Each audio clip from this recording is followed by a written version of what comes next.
Assalamualaikum warahmatullahi wabarakatuh. Alhamdulillahil malikil haqqil mubin, alladzi akmalad dina wa wadahat tariqal mustabin.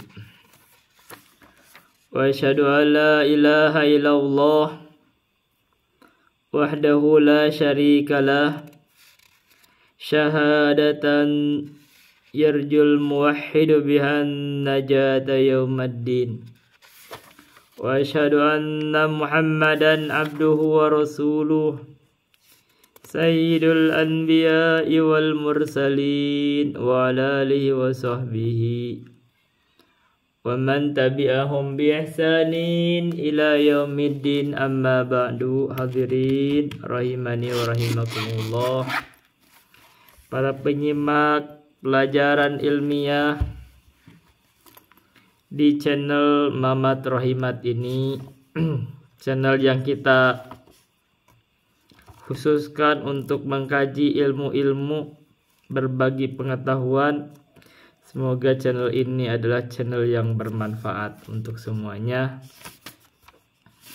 Dan kegiatan kita di channel ini, baik saya yang menyampaikannya ataupun Anda yang mengikutinya, dijadikan amalan yang dicatat oleh Allah Subhanahu wa taala, amalan jariah.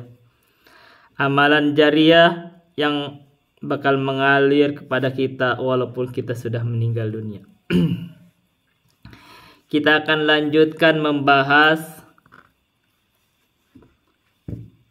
Kitab Al-Ghoyah wa Taqrib karya Abu Syuja Ahmad bin Al-Husain Al-Asfahani. Kita akan masuk kepada faslun tentang tayamum. Kita akan masuk kepada tayamum. Permasalahan tayamum itu adalah pembahasan yang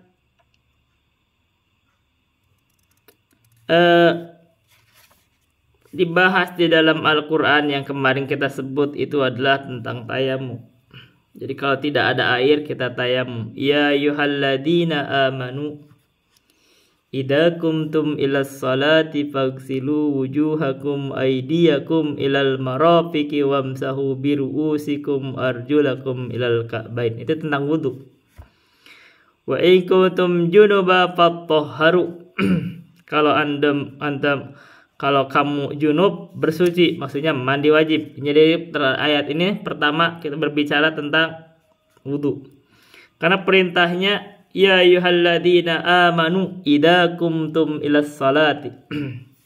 Bila mana kan kamu berdiri untuk melaksanakan salat.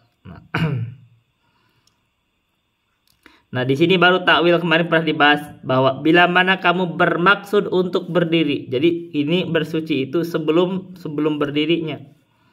Faghsilu wujuhakum wa aydiyakum ilal marafiqi wamsahu biru'usikum warjulakum ilal ka'bain. Maka wudulah kamu. Jadi singkatnya ayat ini yang segini adalah kalau kamu hendak melakukan sholat berdiri, maka wudulah kamu. Sebutan fardu wudu. Wa in kuntum junuban fatahharu. Dan bila mana kamu junub, maka mandi wajiblah kamu. Sudah dibahas mas mandi. Jadi kita sudah membahas wudu, sudah bersuci. Kita sudah membahas mandi, sudah. Wa in kuntum mardu aw ala safarin. Nah, ini masalahnya tayamum. Aw jaa ahadum minkum minal ghaiti aw lamastumun nisaa falam tajidu ma'an. Nah, di sini falam tajidu ma'an alasannya fatayammamu, maka tayamumlah kamu. Nah, ini berdoa-doa Bapak. Ini adalah perintah tayamum. Jadi bila mana kamu sakit, tidak bisa menggunakan air, ada air tapi tidak bisa menggunakannya. Au ala safarin, ada di perjalanan. Di perjalanan itu tidak ada air. Kita di gurun pasir, zaman dulu perjalanan itu gurun pasir, gak ada air. Mau wudu pakai apa? Au jahada minkum minal ghaid. Kamu sudah buang hajat. Kan berarti buang hajat. Berarti ada nanti kemarin bersuci tentang udah bersuci dengan batu sudah. Tapi berarti wudunya habis, batal wudu. Aula mastumun nisa. Ini kemarin bahasanya. Atau kamu habis berjima, misal kita pakai bahasa yang gitu yang lebih pasti. Yang pasti batal, kalau jima pasti batal wudu. Dan bahkan hari wajib mandi, berarti bersuci dengan wudu, bersuci dengan bersuci mandi dan wudu sekaligus. Tapi kan kagak ada air. Maka gimana caranya? Falam tajidu ma'an. Dan kamu tidak menemukan air. Ini permasalahan tayamum itu artinya pertama tidak menemukan air. Yang kedua ada air tapi ini apa namanya itu sakit menggunakannya. Tidak ada, tidak boleh menggunakannya. Nah, kalau itu masalahnya terkait dengan hadas, baik hadas kecil atau hadas besar, gantinya adalah tayamum. Maka fatayammamu sha'idan thayyiba. Artinya tayamum itu bisa untuk hadas kecil dan hadas besar. Karena di sini lamastumun nisa, engkau berjima. Kalau kamu berjima, maka gak ada air, tayamum juga. Gimana cara tayamumnya? Fatayammamu sha'idan thayyiba. Tayamum kamu dengan sha'id yang baik. Sha'id itu adalah tanah. Tanah yang paling atas itu namanya sha'id. Dengan tanah yang lapisan paling atas yang baik, bukan yang najis. Itu yang baiknya. Famsahu biwujuhikum wa aydikum minhu. Maka usaplah wajah kamu dan kedua wa aydiyakum dan kedua tangan kamu minhu dengan tanah tersebut. Jadi perintah tayamum itu adalah mengusap saja, bukan membasuh, karena kan tanah, mengusap wajah dan tangan. Nah, ini nanti perikhtilaf tangannya mana? Tangannya mana? Nah, di sebagian guru yang menjelaskan madhab itu sampai sini kayak wudhu, tapi di sebagiannya tidak. Karena mutlak tangan itu, kalau disebut mutlak itu hanya telapak tangan. Jadi gini. Dan itu lebih zahir karena lebih pantas ya kalau untuk ini, untuk lebih berrahmati untuk tanah. Kalau sampai kotor jauh, kalau ini cuma tapak doang kayak gitu. Jadi itu, ini ada ikhtilaf di situ. Ma yuridullahu liyaj'ala 'alaikum min harajin walakin yuridu liyutahhirakum wa liyutimma ni'matahu 'alaikum la'allakum tashkurun. Perhatikan ayat. Ma yuridullah, Allah tidak berkehendak liyaj'ala 'alaikum min harajin, untuk menjadikan atas kalian itu haraj. Haraj itu kesulitan. Tiwaddaikin. Allah tidak menghendaki di dalam syariat itu ada kesulitan. Maka Allah itu ini jadi ininya agama ini adalah, ini cirinya agama itu kemudahan. Maka Allah berikan kemudahan dengan tayamum, ini adalah rahmat dari Allah. Maka ketika tidak ada air pun tayamum itu kemudahan dari Allah. Ketika sakit jangan paksakan. Kalau lagi sakit nanti, apalagi kalau ada udur segala macam, nanti malah meninggal, panas lagi dingin banget, sakit pula pakai ini. Jadi ada kan kisah itu yang lagi kan kisahnya kan ada sahabat junub, luka-luka karena dia habis jihad, habis perang. Dia disuruh mandi pula. Nah, kalau mandi mati setelah itu. Nah, itu masalah itu kan. Sifat agama disuruhnya tayamum. Jadi udah sakit, buka luka. Ini ayatnya gitu.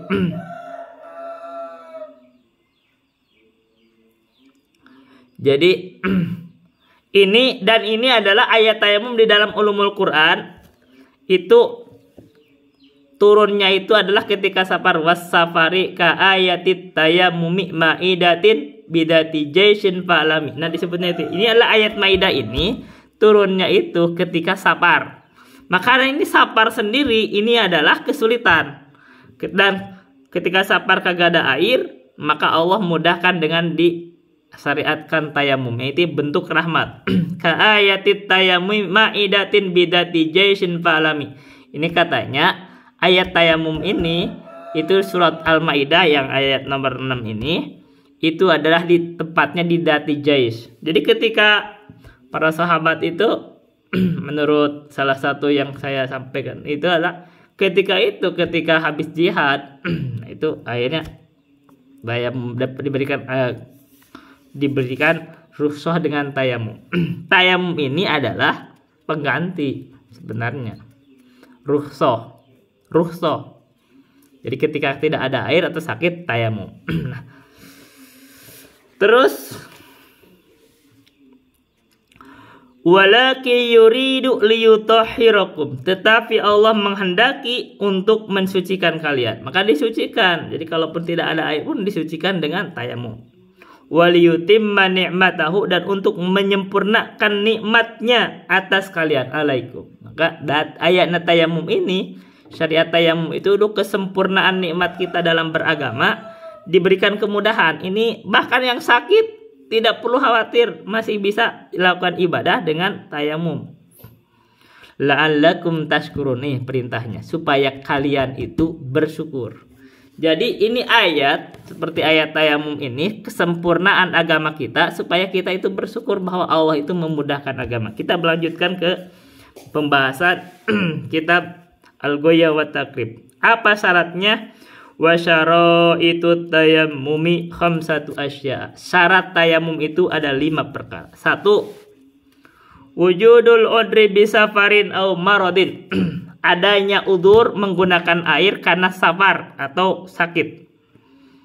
Jadi tadi disebut kalau dia sakit atau safar boleh tayamum. Ada air atau safar, ada udzur. Yang kedua, wadukhulu waqtis sholati. Waktu sholat sudah datang. Jadi kita belum ada air, waktu sholat sudah datang, kita harus sholat. Yang ketiga, wa talabul ma'i wa ta'adzuru istimalihi. Yang ketiga, wa talabul ma'i, dia sudah mencari air kemana-mana kagak ada air, dan waktu sholat sudah datang. Ketiga. Yang keempat, wa ta'adzur istimalihi, udzur menggunakannya, sakit. Tadi luka-luka misalkan. Air ada tapi luka-luka, nih kalau kena air sakit. Nah, itu udzur ya, itu boleh. Yang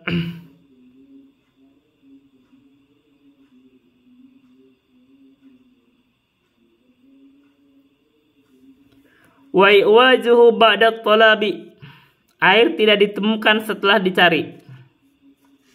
Jadi sudah dicari-cari, air tidak ditemukan. Nah, itu syarat, boleh digunakan berarti. Nah, dengan apa tayamum itu? Dengan tadi sa'idan thayyiban. Nah, disebut sa'id, tanah yang sa'id itu tanah yang paling atasnya yang baik. Nah, disebut nih wat turabut tahiru lahu gubarun. Nah, bagaimana bertayamum ini dengan tanah yang suci? Nah, tanah yang suci adalah tanah yang berdebu. Jadi boleh dengan tanah yang suci berdebu. Jadi ini berdebu. Fa in khalatahu jassun aw ramlum lam yajuj. Nah, menurut Abu Syuja, kalau tanah ini tercampur dengan kapur atau pasir, tanah tersebut tidak boleh dipakai. Ini masalah ini memungkinkan ikhtilaf di sini. Ini pembahasan ada ikhtilaf. Jadi kalau kapur sendiri kan tanah. Nah, ini masalahnya. Kenapa gak boleh dipakai? Nah, ini ada ikhtilaf. Baik. Fardu tayamum. Faslun fardu tayamum. Apa fardu tayamum? Wa faraiduhu arba'atu asya'. Fardu tayamum, kalau disebut rukun juga boleh. Rukun tayamum ada 4. Ini fardu tayamum. An-niyat, satu niat. Jadi selalu niat itu di dalam mazhab Syafi'i adalah rukun atau fardu. Wa mashul wajhi. Yang kedua, mengusap wajah. Yang ketiga, wa mashul yadaini ma'al mirfaqaini. Jadi ngusap wajah.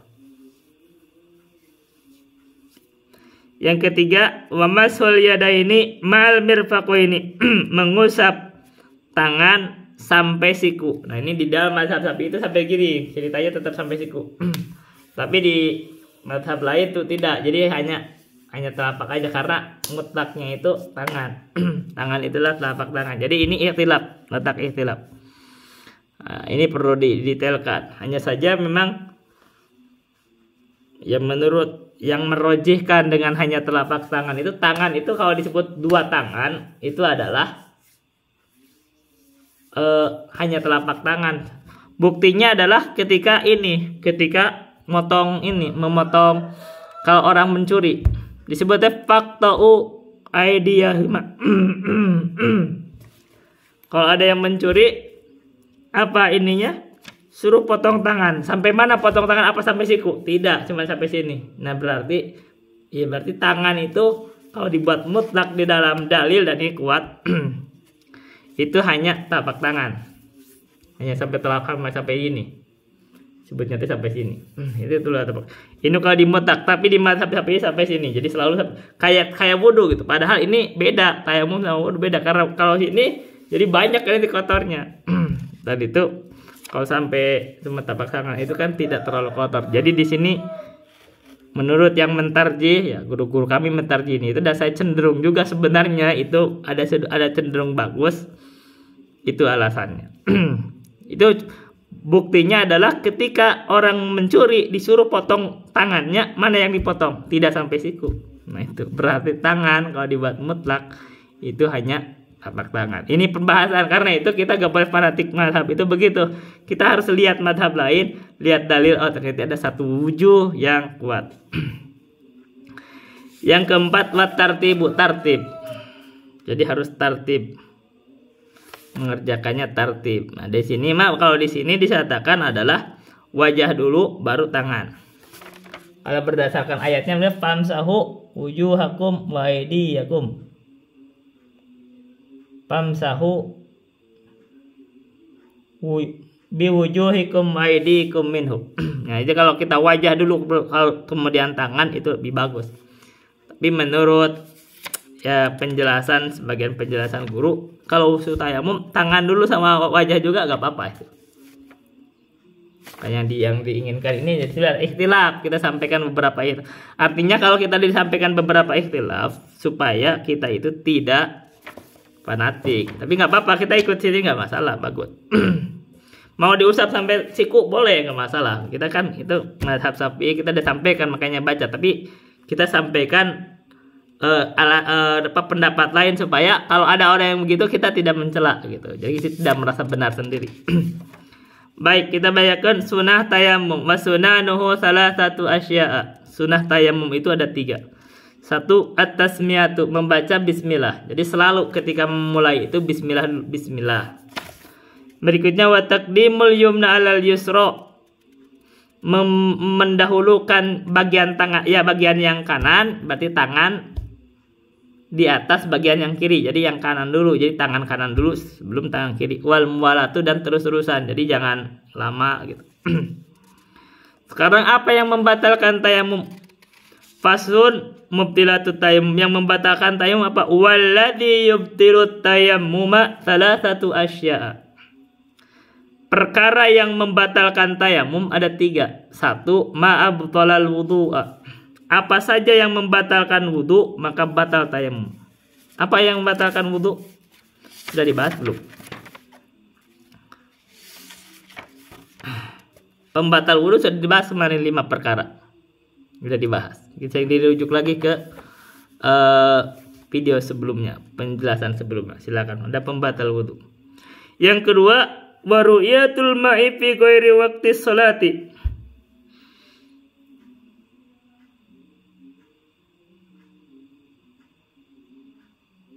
Melihat air di luar waktu sholat.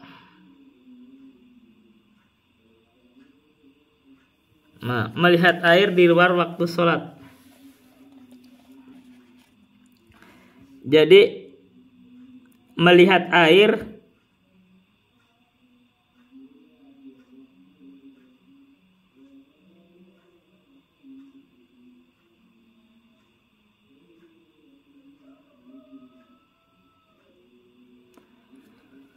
Katanya melihat air di saat di luar waktu sholat. Apa maksudnya?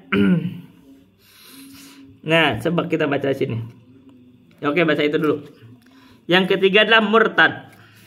Jadi adalah murtad. Nah, melihat air di luar waktu sholat.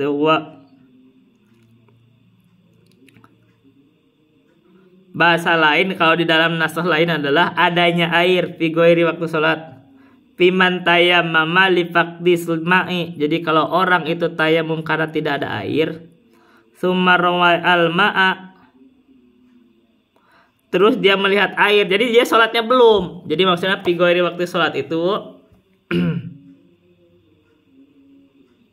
dia melihat airnya belum sholat, sholatnya belum selesai,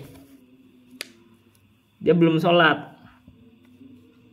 Makanya kalau di sini di syarahnya Fathul Qorib Al-Mujib, Fiman tayammama li faqdil ma'i tumaru al-ma'a au tawahhamahu qabla dukhulihi fi sholati batala tayammuhu. Jadi kalau dia melihat air untuk dia tayamum itu karena tidak ada air dan dia belum sholat, ternyata sebelum sholat lihat air, ya berarti batal tayamumnya. Udah begitu prinsipnya.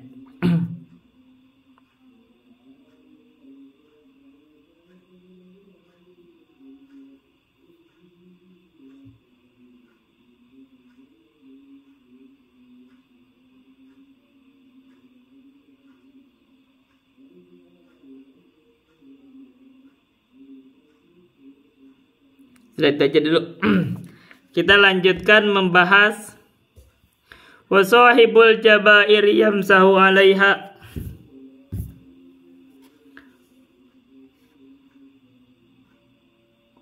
Wasahibul jabairi, bagaimana kalau orang itu punya luka.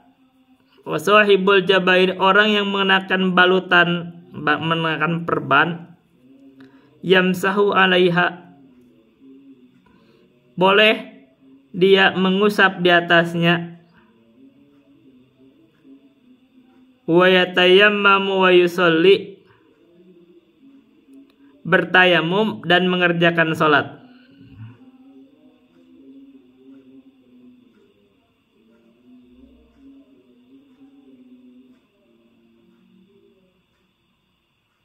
Jadi kalau orang itu diperban, boleh diperban usapnya, diusap aja perbannya, tayamum dan sholat. Boleh juga tayamum dan boleh sholat. Wala i'adata alaihi in kana wadhu'aha ala tuhrin, dan tidak ada kewajiban untuk mengulang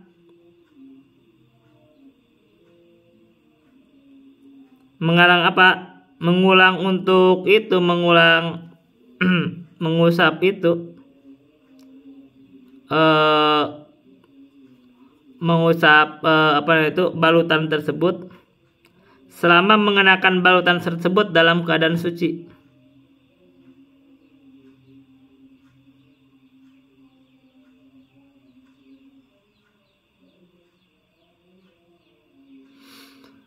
Wa yatayammamu likulli faridatin, dan dia bertayamum untuk setiap salat fardu. Nah, jadi kalau orang ini yang punya luka itu, dia tayamum setiap salat fardu. Setiap salat fardunya tayamum. Wa yusalli bi tayammin wahidin ma syaa minan nawafili. Jadi kalau setiap salat fardu dia harus tayamum. Tapi kalau salat sunnah bebas. Silakan aja lanjutkan salat banyak, berapa salat boleh. Dan satu tayamum. Ini pembahasan di kitab ini, saya baca kitabnya aja dulu. Seperti itu. Jadi kalau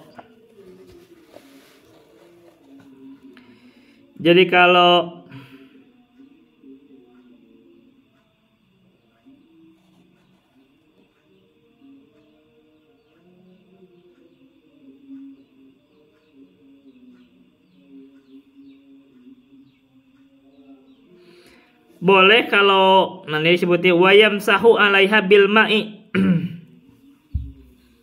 Ini di dalam sarahnya. Karena ini kalau sarah ada tuh. Jadi kalau orang yang punya perban yang diperban itu boleh mengusap alaiha dengan apa? Dengan tanah atau dengan ini? Dengan air. Jadi kalau dia wudunya bagian perbannya diusap aja.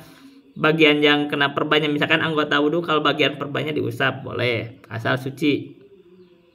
Ya tapi ada madorot boleh, tapi ya wudu berarti kan. Nah, ini jelas kalau disyaratkan. Jadi diusap. Tapi boleh juga tayamum dan dia sholat. Nah kalau dia tayamum dengan sholat, tayamum untuk sholat setiap fardunya katanya tayamum. Kalau di sini begitu ceritanya. Wa yatayammumu. Nah kalau tayamum ya dia hanya wajah dan kedua tangan. Wa yusalli wa la i'adata lahi in kana wadhu'aha ala tuhrin.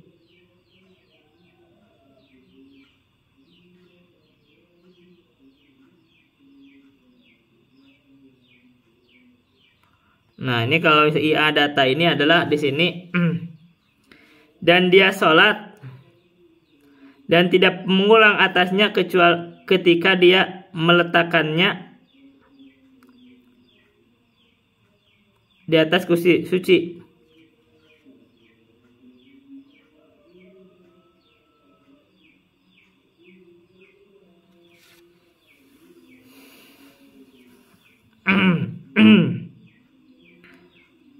Kalau dia mengenakan balutannya itu suci dan dia di selain anggota tayamum,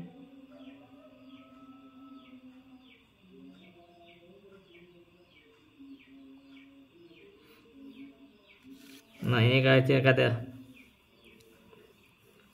wala i'adata alaihi in kana wadhu'aha ala tuhrin.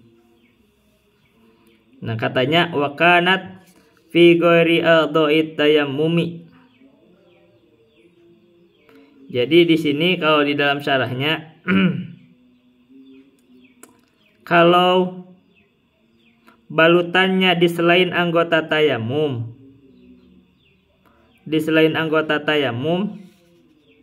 ya dia tayamum dan tidak mengulang. Kalau meletakkannya ketika suci, ya apa-apa, ini tayamum, ini kan tayamum ini kan bisa masalah, bukan hanya masalah wudhu kan, dia masalah mandi juga kan tayamum. Jadi kalau dia misalkan mau mandi junub,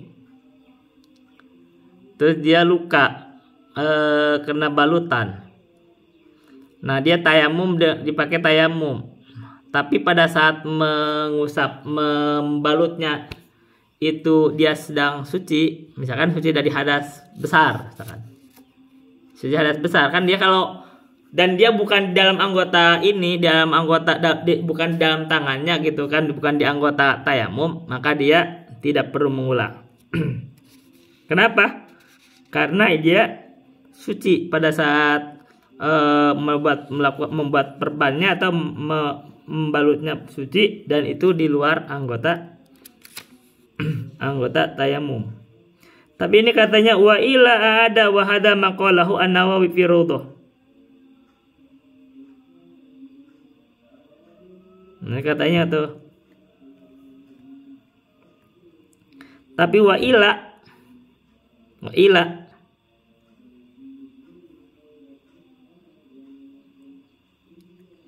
tapi kalau tidak seperti itu ada, ulang lagi.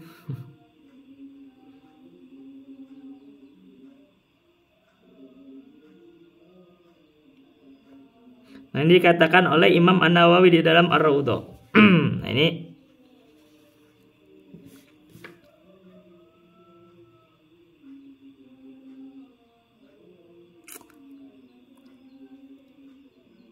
dalam wa'ila. Jadi kalau misalkan dia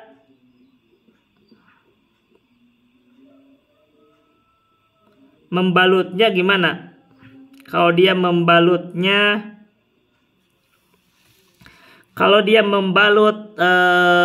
ininya, balutannya itu di dalam anggota tayamum, berarti misalkan di tangan misalkan kan. Nah dia harus diulang, harus diusap. harus diusap kalau gitu kan. Itu kenapa? Karena itu di anggota yang ini anggota tayamum gitu.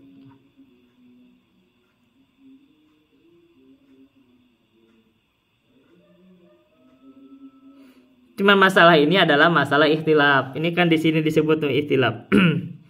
Dibedakan di sini di dalam anggota tayamum dan di luar tayamum. Ini kita membaca ikhtilaf itu tambah pusing kan. Lakinnahu qala fil majmu'i in atlaqa al-jumhuru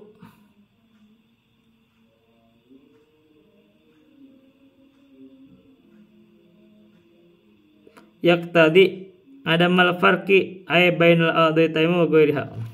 Jadi ini ikhtilaf. Jadi ini ada ide ikhtilaf. Jadi nggak usah terlalu didetailkan. Nah, ini ikhtilaf. Kita baca di sini aja. Jadi intinya kalau dia punya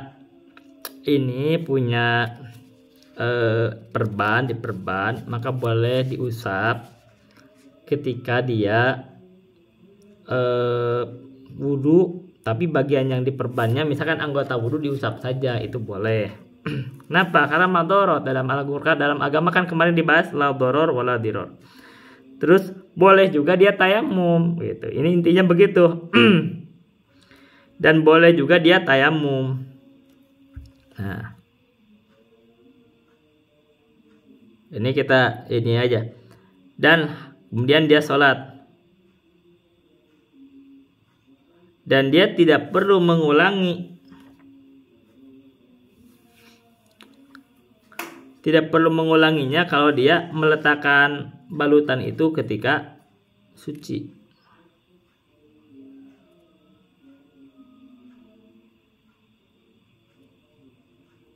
Begitu. Jadi, dan dia bertayamum setiap mau sholat fardu, dan dia boleh sholat dengan satu tayamum untuk sholat sunnah apapun sholat sunnahnya. Baik, itu aja dulu. Billahi taufiq wal hidayah. Wassalamualaikum warahmatullahi wabarakatuh.